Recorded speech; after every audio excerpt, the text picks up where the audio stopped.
नाजरीन अस्सलाम वालेकुम। IAD टुडे के खबरनामे में आपका खैर मकदम करते हैं।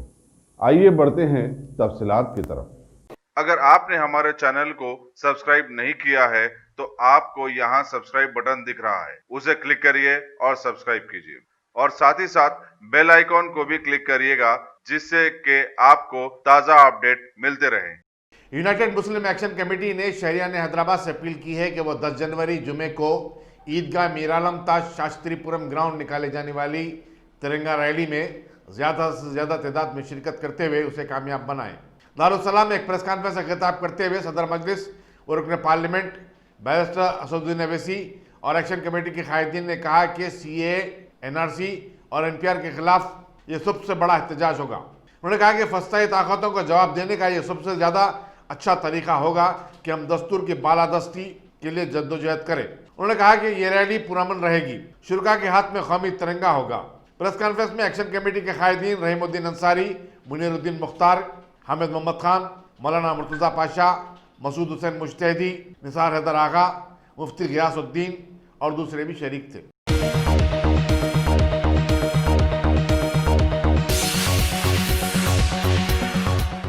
सदर मजलिस और रुकन पार्लियामेंट बैरिस्टर असदुद्दीन अवैसी ने इतवार की रात दिल्ली की जवाहरलाल नेहरू यूनिवर्सिटी में तालिबात पर हमलों की जिम्मेदारी कबूल करते हुए वाइस चांसलर जगदीश कुमार से इस्तीफा दे देने का मुतालबा किया। एक प्रेस कॉन्फ्रेंस से खिताब करते हुए उन्होंने कहा कि इतवार को यूनिवर्सिटी कैंपस में जो कुछ हुआ, इस तरह का वाकया मुल्क में कहीं भी पहले नहीं हुआ। उन्होंने ABVP की जानिब से हमले की तरदीद पर सवाल किया कि और पूछा कि अगर वो ABVP के कारकुन नहीं थे तो फिर क्या वो किसी दूसरे सैयारे से ज़मीन पर आए थे। सदर मजलिस ने JNU की तलबा यूनियन की सदर ऐश घोष के खिलाफ मुकदमा दर्ज करने पर सख्त तनकीद की और कहा कि दिल्ली पुलिस को चाहिए था कि वो ABVP से ताल्लुक़ रखने वाले गुंडों के खिलाफ पहले मुकदमा दर्ज करती और उन्हें गिरफ्तार करती, लेकिन यहाँ मामला ही उल्टा हुआ है। मजलूम को ही जालिम और मुतासरा शख्स को ही मुलजिम बताया जा रहा है। बैरिस्टर अवैसी ने कहा कि BJP और उससे मुल्का तंजीमें तलबा की ताकत से बौखलाहट का शिकार हो चुकी हैं और उन पर हमले कर रही है। मजलिस JNU वाकई की सख्त मजम्मत करती है और पूरे वाकई की गैर जानिबदाराना तहकीकात की वकालत करती है।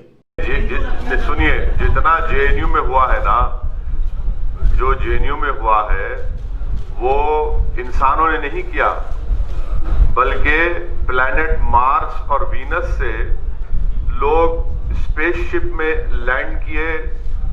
दिल्ली पुलिस ऑफिस में वो स्पेसशिप लैंड किया और वहां से पूरे एलियंस खामोशी से चले गए JNU में, और JNU में जाकर उन्होंने मारकर वापिस स्पेसशिप में बैठकर प्लैनेट मार्स और वीनस को चले गए।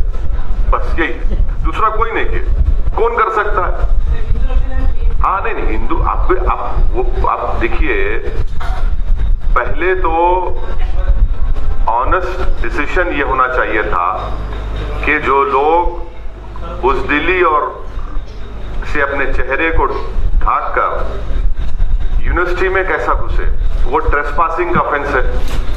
उनके पर IPC का ट्रेसपासिंग का सेक्शन लगना, उनके हाथ में रॉड्स है, अटेम्प्ट टू मारे वो बच्ची को, यूनियन के प्रेसिडेंट को अटेम्प्ट टू मर्डर का केस लगना, सर फोड़ दिए,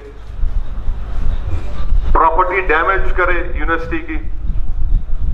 योगी सरकार जो है 14.5 लाख वसूल करने के लिए जो आदमी मर गए उनको नोटिस देती, जो 90 इयर्स के उनको नोटिस देती। यहाँ JNU में जो लॉस ऑफ डैमेज हुआ और जो बच्चों को मारा गया और कैसे वो लोग अंदर घुस कर आए, वो ट्रेसपासर्स, कौन सा BJP का MP उसमें इन्वॉल्व है, ये रोकना चाहिए था ना। और आखिरी बात यह है कि JNU के वाइस चांसलर को अगर थोड़ी शर्म बाकी है तो उन्होंने इस्तीफा देकर चले जाना। नहीं बरतरफ नहीं गए मीटिंग में। उनमें अगर कोई शर्म और हया बाकी है तो छोड़ के चले जाना, क्योंकि वो वाइस चांसलर नहीं बल्कि वो स्टूडेंट्स के पेरेंट होते। हिंदुस्तान के कोने कोने से गरीब बच्चे पढ़ते आके वहां पर, और एक पेरेंट का काम होता है कि बच्चों को रोकना, बचाना। वहां बच्चे मार खाने के लिए नहीं आते। वो बच्ची जो अपने सर पे मार खाई, और जो गर्ल्स हॉस्टल के ऑडियोज मैं भी सुना हूं कि बच्चियां पुकार रही हैं तकलीफ से, 1.5 घंटे तक दिल्ली पुलिस नहीं जाती। और यही वही दिल्ली पुलिस है कि जब लॉयर्स उनको पीट रहे थे तो एहतजाज करते हैं और जामे मिलिया में घुसकर मिनाजुद्दीन की आंख को फोड़ दिए। आंख जाए होगी मिनाजुद्दीन की लाइब्रेरी में जाकर। जामे मिलिया में बच्चियों के हॉस्टल में घुसकर बच्चियों को पीटा गया। ये इनका बर्ताव है। ये शायद नया भारत है। I condemn it. I condemn it. It is completely wrong. How can you book an FIR against a student who was brutally, an attempt to murder case should have been booked against those people who assaulted and hit her with the iron rod. This is completely injustice. This is completely wrong. The government should understand that what is the message they are sending, and who is this joker who says that he is taking responsibility? हाँ, वो कौन सा organisation बोले आप? क्या है ये?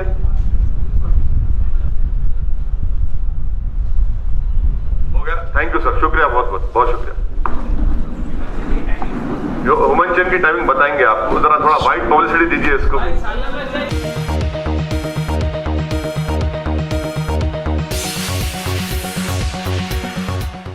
कारवान के मजलिस रुकन असम्बली कौसर मोहिउद्दीन ने अवाम बिलखुसूस कारवान के शहरियों से पुरजोर अपील की है कि वह 10 जनवरी जुमा को निकाले जाने वाली रैली में भारी तादाद में शिरकत करते हुए उसे कामयाब बनाएं।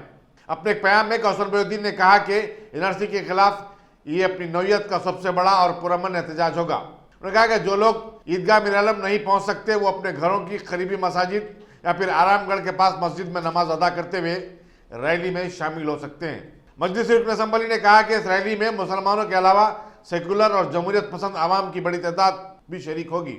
इनमें दलित और पिछड़े तबका से ताल्लुक रखने वाले लोग भी शामिल हैं। मैं हल्के कारवान के तमाम लोग से अपील करता हूँ, गुजारिश करता हूँ, 10 तारीख के दिन जो ईदगाह शास्त्रीपुरम का मुश्तरका मजलिस का जो प्रोग्राम है, CAA के NPR NRC के ख़िलाफ़ में, इस प्रोग्राम को, इस जलसे को और इस रैली को तमाम मिलकर बग़ैर खौफ देखे के तमाम हिंदू, मुस्लिम, सिख, ईसाई तमाम लोग मिलकर उस प्रोग्राम में शिरकत करें और उस जलसे को और उस रैली को कामयाब करें। मैं फिर एक मरतबा तमाम हल्के कारवान के तमाम लोग से गुजारिश करता हूँ कि 10 तारीख के दिन सुबह 10 बजे निकल जाए और हल्के कारवान के जो लोग हैं ये आरामगढ़ की रोड से जाए। और मैं अपील करता हूँ कि फिर एक मरतबा 10 तारीख के दिन सुबह अपने अपने ज़ाती मसरूफियात को बाजू रखते हुए 10 तारीख के प्रोग्राम को अटेंड कीजिए और जो हुकूमत का जो काला कानून है उसके ख़िलाफ़ में आपको मुश्तरका मजलिस का जो हिदायत दी गई उसके ऊपर चले और पुरअमन तरीक़े से और अपने जुलूस को, अपने कंट्रोल को अपने ख्वाबों में रखते हुए तमाम लोग से अपील करता हूँ कि 10 तारीख को सुबह 10 बजे निकल कर शिवरामपल्ली के आसपास में नमाज अदा करें और उस जलसे में और उस जुलूस में शिरकत करें। शुक्रिया। खुदा।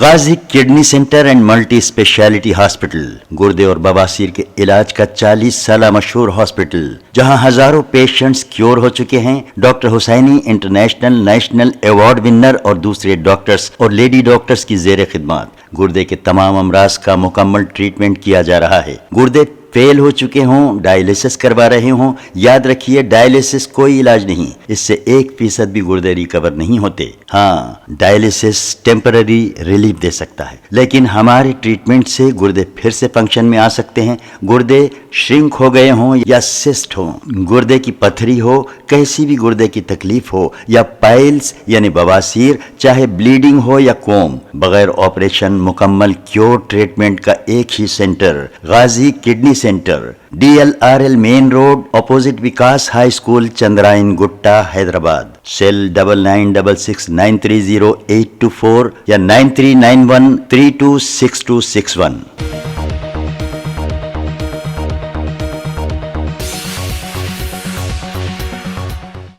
सदर तहरीक मुस्लिम शब्बान व convener joint action committee Mushtaq Malik ने कहा कि वो उनके खिलाफ पुलिस मुकदमा दर्ज किए जाने से खाइफ नहीं है। उन्होंने कहा कि मिलियन मार्च का पुरअमन होना ही उसकी कामयाबी की जमानत है।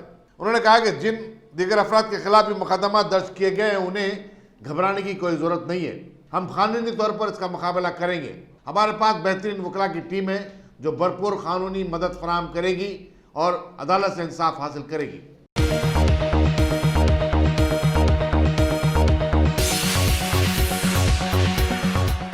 कालापत्थर पुलिस स्टेशन के हुदूद में एक कम उम्र लड़की की असमत रेजी का वाकया पेश आया है। पुलिस ने मुलजिम को हिरासत में लेकर पूछताछ शुरू कर दी है। बताया जाता है कि यह लड़की अपने मकान में तनहा थी, जिसका फायदा उठाते हुए मकानदार ने इसकी असमत तार तार कर दी। तफसीलात कल नहीं हो सका।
सदर तहरीक मुस्लिम शब्बान व convener joint action committee Mushtaq Malik ने कहा कि वो उनके खिलाफ पुलिस मुकदमा दर्ज किए जाने से खौफ नहीं है। उन्होंने कहा कि मिलियन मार्च का पुरअमन होना ही उसकी कामयाबी की जमानत है। उन्होंने कहा कि जिन दीगर अफराद के खिलाफ भी मुकदमा दर्ज किए गए हैं उन्हें घबराने की कोई जरूरत नहीं है। हम कानूनी तौर पर इसका मुकाबला करेंगे। हमारे पास बेहतरीन वकला की टीम है जो भरपूर कानूनी मदद फराहम करेगी और अदालत से इंसाफ हासिल करेगी। 4 जनवरी को हैदराबाद में जॉइंट एक्शन कमेटी जो 40 मुख्तलिफ जमातों पर मुश्तमिल है, उसने मिलियन मार्च का कॉल दिया था NRC, NPR और CAA के काले क़ानून के ताल्लुक़ से।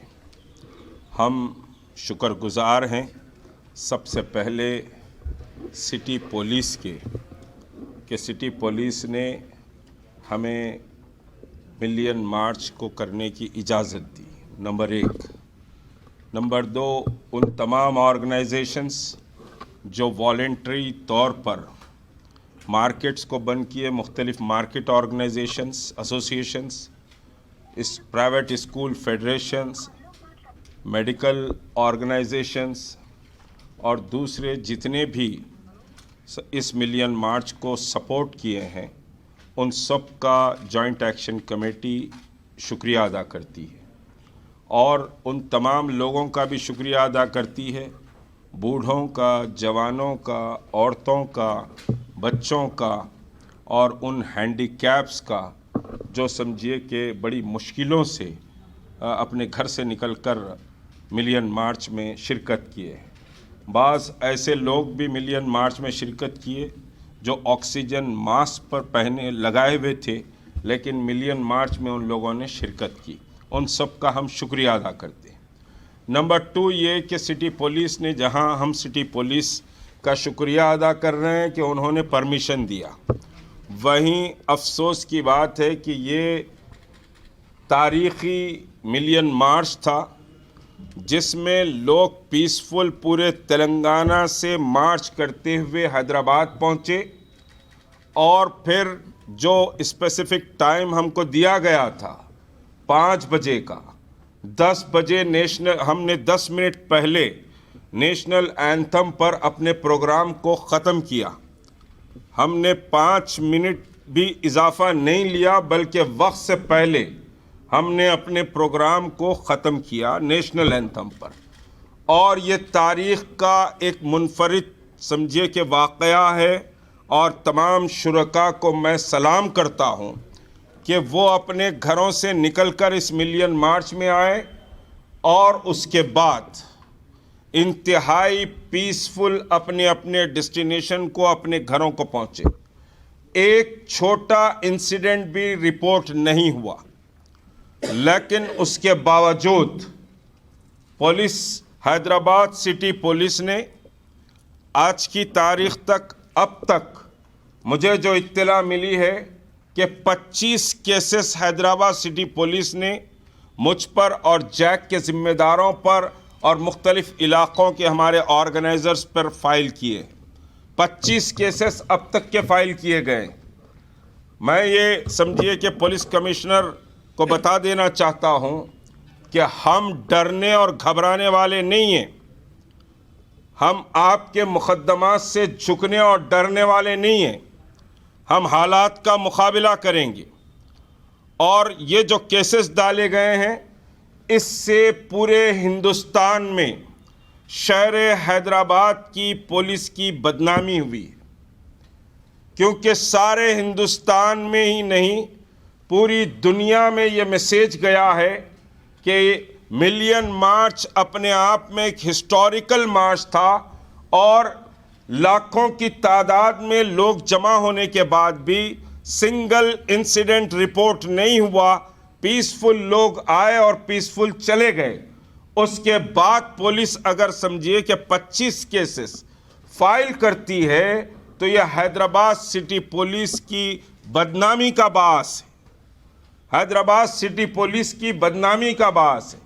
जबकि हम हैदराबाद सिटी पुलिस को बहुत फ्रेंडली पुलिस के तौर पर पूरे इंडिया में प्रोजेक्ट भी करते हैं।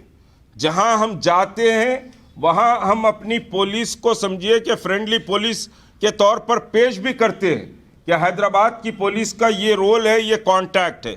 लेकिन ये जो हरकत पुलिस ने की है, 25 केसेस को अभी तक जो इन्फॉर्मेशन हमारे पास है, 25 केसेस जो समझिए फाइल किए गए हैं, और हर केस में 25 के 25 केस में मुश्ताक मलिक को समझिए कि A1 बनाकर पेश किया गया है। तो हम डरने और घबराने वाले नहीं हैं। जैक जॉइंट एक्शन कमेटी की जो जमातें हैं, जॉइंट एक्शन कमेटी के जो कायदीन हैं, वो पूरी ज़िंदगी हालात से मुकाबला करे हैं और हक़ के लिए लड़ाई लड़े हैं। इस लड़ाई में हम कोई पीछे जाने वाले नहीं हैं। इस लड़ाई में हम कोई कमज़ोर पड़ने वाले नहीं हैं। ये लड़ाई जारी रहेगी। दूसरी जो अहम बात है, जॉइंट एक्शन कमेटी एक समझिए कि लॉन्ग टर्म प्रोग्राम तय कर रही है। वो long term program NRC, NPR और CAA के ख़िलाफ़ रहेगा। इसमें 25 जनवरी का भी एक प्रोग्राम है, आंध्रा में मिलियन मार्च का प्रोग्राम है, और फिर जिस तरह इस वक्त हमने कल देखा कि SR नगर में, मैं आपको मिलियन मार्च के समझिए कि एफर्ट्स बताऊं। कल SR नगर में बीजेपी के लोग डोर टू डोर कैंपेन के लिए पहुंचे। वहां पहुंचने के बाद बहुत बड़ा ग्रुप पूरे घरों से निकल गया और निकलकर बीजेपी गो बैक के नारे लगाया, और उनको समझिए कि कोई कैंपेन चलाने या कन्विंस करने नहीं दिया गया, उनको भागना पड़ा वहाँ से। उसमें ख़वातीन भी थे और समझिए कि दूसरे बीजेपी के वॉलंटियर्स भी थे। तो उन सबको SR नगर से भगाया गया। तो ये मिलियन मार्च का समझिए कि इफ़ेक्ट है, और हम डोर टू डोर कैंपेन चलाने की प्लानिंग कर रहे हैं। जिस तरह भारतीय जनता पार्टी और RSS के वर्कर्स जाकर आवाम को NRC और NPR, CAA के ताल्लुक से जो मिसगाइड कर रहे हैं, हम भी डोर टू डोर कैंपेन का एक लॉन्ग समझिए कि प्रोग्राम बना रहे हैं। और डोर टू डोर कैंपेन के ज़रिए इन कवानीन के समझिए कि असरात डेमोक्रेटिक कैसे पड़ते हैं और इंडिया के सेकुलरिज्म को कैसे धक्का लगता है, और समझिए कि किस तरह ये कम्युनल वे में ये कवानीन आए हैं, वो हम जाकर आवाम को बताएंगे। और जॉइंट एक्शन कमेटी पूरे तेलंगाना के अजला का दौरा करेगी। हर ज़िले में समझिए कि तेलंगाना के प्रोग्राम किया जाएगा, और आज की तारीख में पूरे तेलंगाना में जॉइंट एक्शन कमेटी के ब्रांचेस बन चुके हैं। निर्मल से लेके खम्मम तक, यानी लास्ट कॉर्नर जो हमारे तेलंगाना का है खम्मम, वो खम्मम से भी लोग आए, निर्मल से भी लोग आए, अब महबूब नगर, नलगुंडा, वरंगल, समझिए करीमनगर, निज़ामाबाद, बोधन, ये तो समझिए कि इलाके हैं, इन सब जगह से तो लोग आए। लेकिन खम्मम के आखिरी कोने कॉर्नर से भी बहुत बड़ी तादाद में इस मिलियन मार्च में लोग आए, और फिर आंध्र प्रदेश से भी करनूल से निकलकर इस मिलियन मार्च में लोग आए हैं, और हत्ता के हमारे नेबरिंग स्टेट कर्नाटक, बीदर से भी बहुत बड़ी तादाद में मिलियन मार्च में शिरकत के लिए लोग पहुंचे हैं। उन तमाम का बहरहाल जॉइंट एक्शन कमेटी शुक्रिया अदा करती है, और बहुत वाज़ेह तौर पर हम पुलिस को ये पैगाम दे रहे हैं कि आपके केसेस डालने से पुलिस की बदनामी हुई है। पुलिस समझिए कि पुलिस को शर्मिंदगी उठाना पड़ेगा, हम डरने वाले नहीं हैं। दूसरी बात, जो तेलंगाना में टीआरएस की हुकूमत है, इस टीआरएस की हुकूमत को भी सोचना चाहिए कि एक पीसफुल मिलियन मार्च के अगेंस्ट आप 25 केसेस जो डाले हैं वो कहाँ तक हक बजानिब है, जबकि तेलंगाना के चीफ मिनिस्टर ने एनआरसी और एनपीआर के ताल्लुक से बहुत क्लैरिटी के साथ ये बात कही है कि हम समझिए कि यहाँ पर उसको लागू नहीं करेंगे, या फिर हम 2 दिन में जवाब देंगे।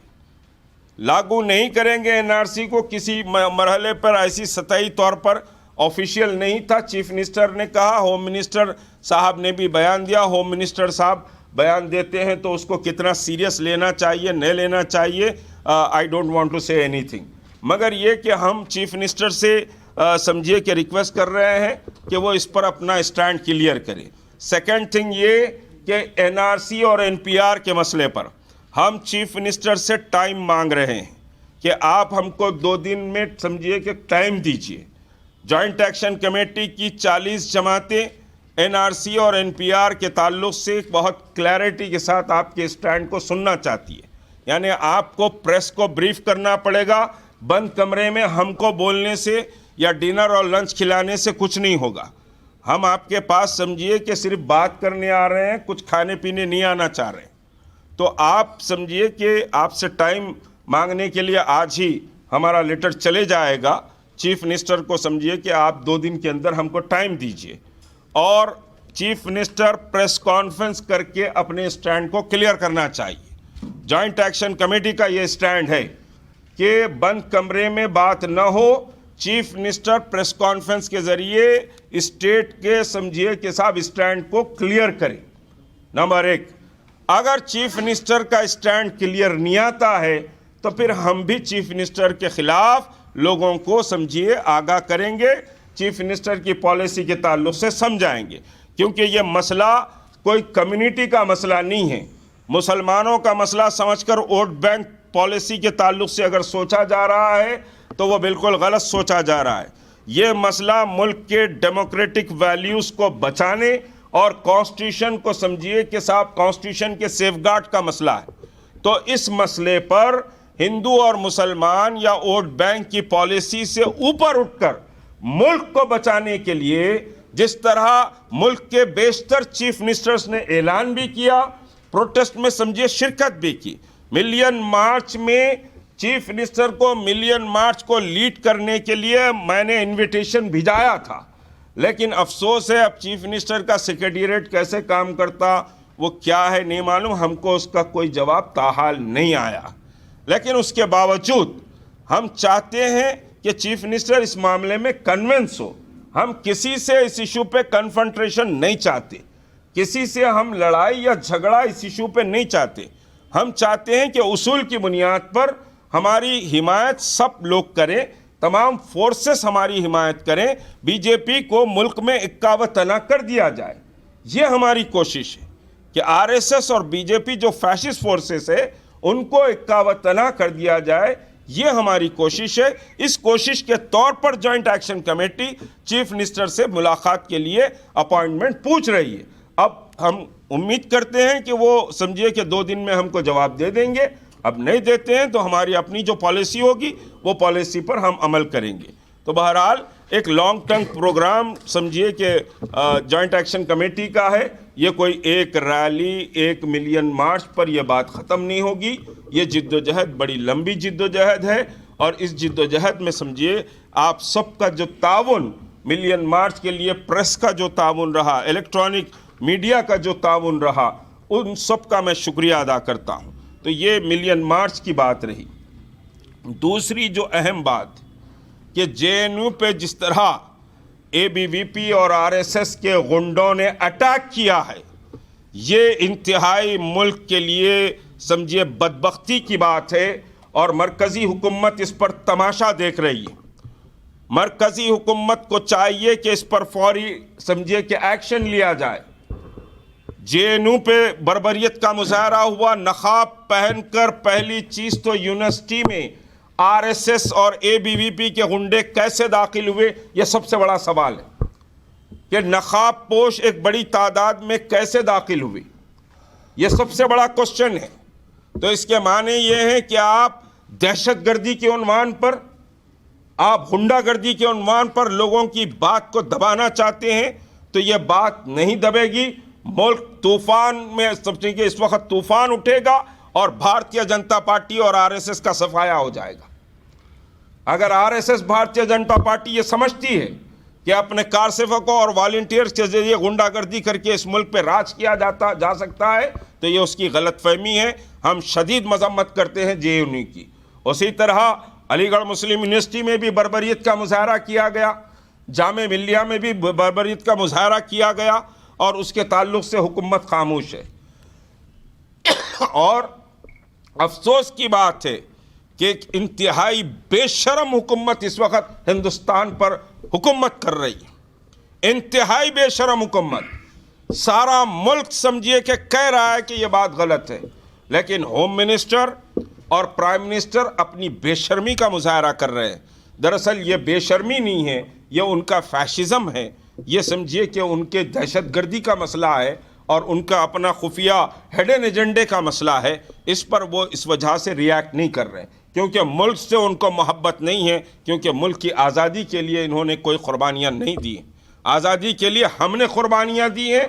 मुल्क कितना अजीज़ होता है, मुल्क की कितनी अहमियत होती है, हम जानते हैं। तो ये जो जेएनयू पे एहतजाज हुआ, हम शदीद मजम्मत करते हैं।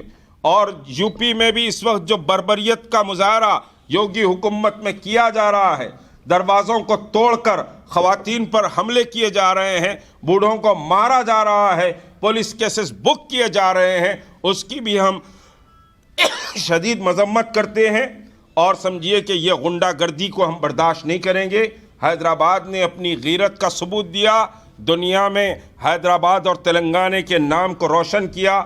हम पूरे उन तमाम आवाम को सैल्यूट करते हैं, सलाम पेश करते हैं, उनका शुक्रिया अदा करते हैं। और हम नौजवानों से भी अपील करते हैं कि इन मुकदमात पे घबराने की ज़रूरत नहीं है। जॉइंट एक्शन कमेटी की लीगल कमेटी, लीगल सेल जो समझिए कि कई वकला पर मुश्तमिल है, वो आपकी मदद के लिए तैयार है। आधी रात को आप हमको रिपोर्ट कीजिए, आपको कोई गैर कानूनी तौर पर परेशान नहीं कर सकता। आप अपने हौसलों को बनाए रखिए, आप अपने अज़्म के साथ इस लड़ाई को जारी रखिए। ये समझिए कि मुख्तलिफ गुजारिशात थी।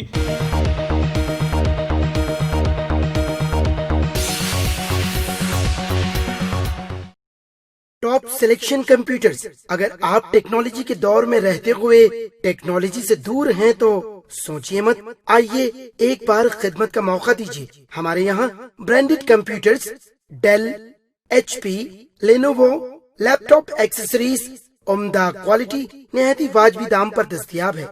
स्कूल, कॉलेज, कॉर्पोरेट, ऑफिस वगैरह में बल्क क्वांटिटी में सप्लाई की जाती है। इसके साथ साथ हमारे यहाँ माहिर टेक्नीशियंस की निगरानी में रिपेयर की सहूलत भी मौजूद है। अगर आप अपने घर, दुकान, सोसाइटी, स्कूल वगैरह को सेफ और क्राइम फ्री बनाना चाहते हो तो इंस्टॉल कीजिए सीसीटीवी कैमरा जो HD क्लियरिटी के साथ दस्तयाब है। गुज़िश्ता 10 साल से मुल्क भर में अपनी इन तमाम खिदमात को जारी रखते हुए आपके एतमाद को बरकरार रखने वाला नाम top selection computers, Vijayanagar colony beside Riyan hotel Hyderabad. Director Syed Rashid Ali. Phone 9849715954। Top selection.